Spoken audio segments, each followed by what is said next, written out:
should probably start off by saying there isn't really any such thing as a typical day. I mean, I do have a weekly routine, but little things change and there's no real one way that every day goes, because that's just how college life is. For the sake of simplicity though, I'm just gonna go with generic day that is not a Thursday. Okay, first thing in the morning, wake up.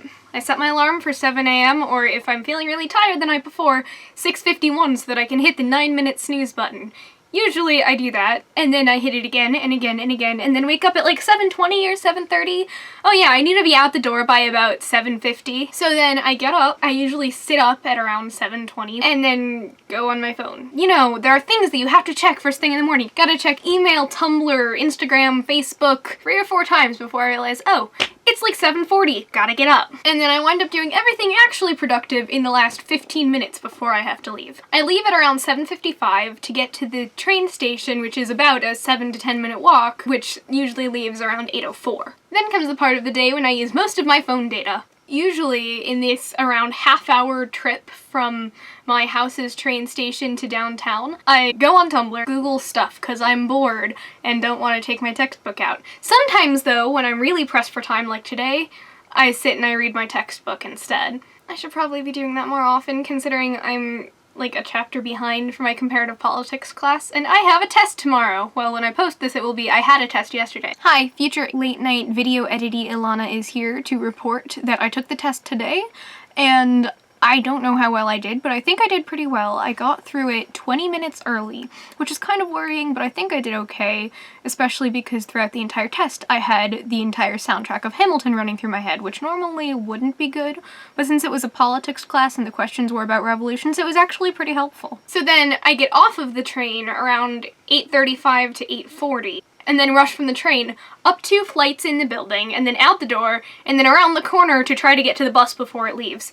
Usually that doesn't work, and I wind up getting on the bus that comes right afterwards that then takes another 5 to 10 minutes to leave. So then I arrive at the college either at 8:50 or 9, which, you know, either way it's okay because my calculus class doesn't start until 9:10. But even though I have the time to walk up the 3 flights of stairs, I usually take the elevator, either because I'm lazy or because more recently I twisted my ankle on stage last week. So then I get up to the classroom and it's usually either like 8:50 or 9:03-ish.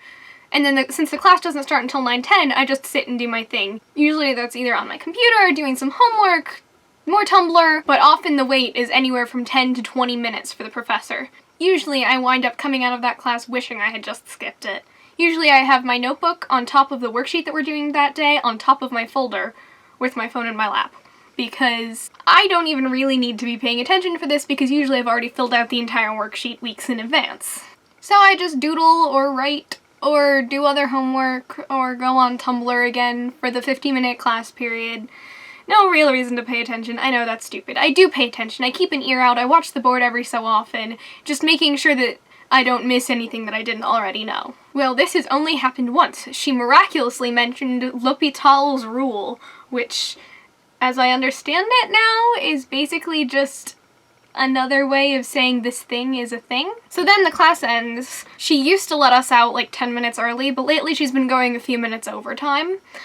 So I leave around 10 and wander around the 3rd floor for a good 15 minutes looking for a place to sit and work. There are a few tables all around the 3rd floor, but usually they're occupied. So I wander around looking for either an unoccupied table or a table with a person who looks sufficiently non-threatening to join. So then I pass the time between classes, usually either actually doing homework or mucking around on YouTube. I have an hour-and-a-half break between classes on Monday, Wednesday, Friday, and a 2.5-hour break between classes on Tuesdays. So then I go to insert class here, where I actually pay attention because it's a thing that is interesting and that I don't already know. On Monday, Wednesday, Friday, I go from comparative politics, which is at 11:20 until around 12:05, 12:10. And then I have that awkward 15-minute break to get from the comparative politics classroom to the English classroom, which is basically across the hall. Then once English class is over, or if it's a Tuesday, the film class, I have to race to get to the right public transport in time. Usually that involves running to the bus station and either just missing it or getting there and winding up waiting 5 to 10 minutes.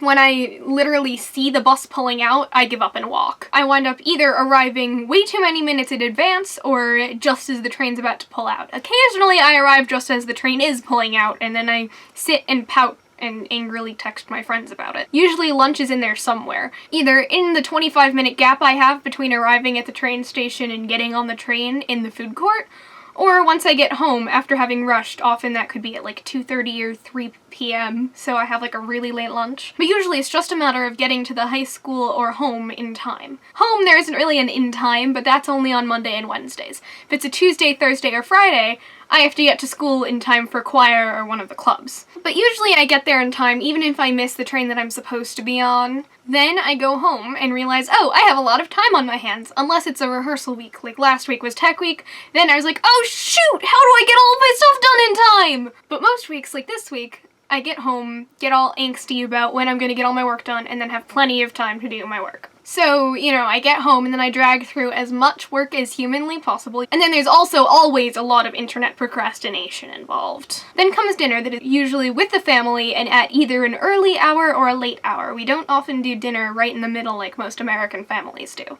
Usually it's either at like 5 or like 7:30 or 8. I'm not complaining though. It usually corresponds with when I eat lunch. So we eat dinner, which is usually pretty non-dramatic. Then after dinner, for the most of this semester, I either went to rehearsal or Hebrew school. But rehearsals are over and Hebrew school's only Tuesday and Thursday. So lately I've been able to go back to my room more. The only reason I say this with enthusiasm is because then I get to do more homework. / more internet procrastination. But then on the days that I go to rehearsal or Hebrew school, I then come home and continue computering for a bit until it gets much too late. And then I close off the day with about 2 pages / 10 minutes of stream of consciousness writing, which sometimes I turn into poetry, but usually I just let it sit there in my Google Docs. And then I go to bed, and when I wake up the next morning, the routine starts over again. So that is a day in my life. I hope you liked it. Thank you for watching. Bye!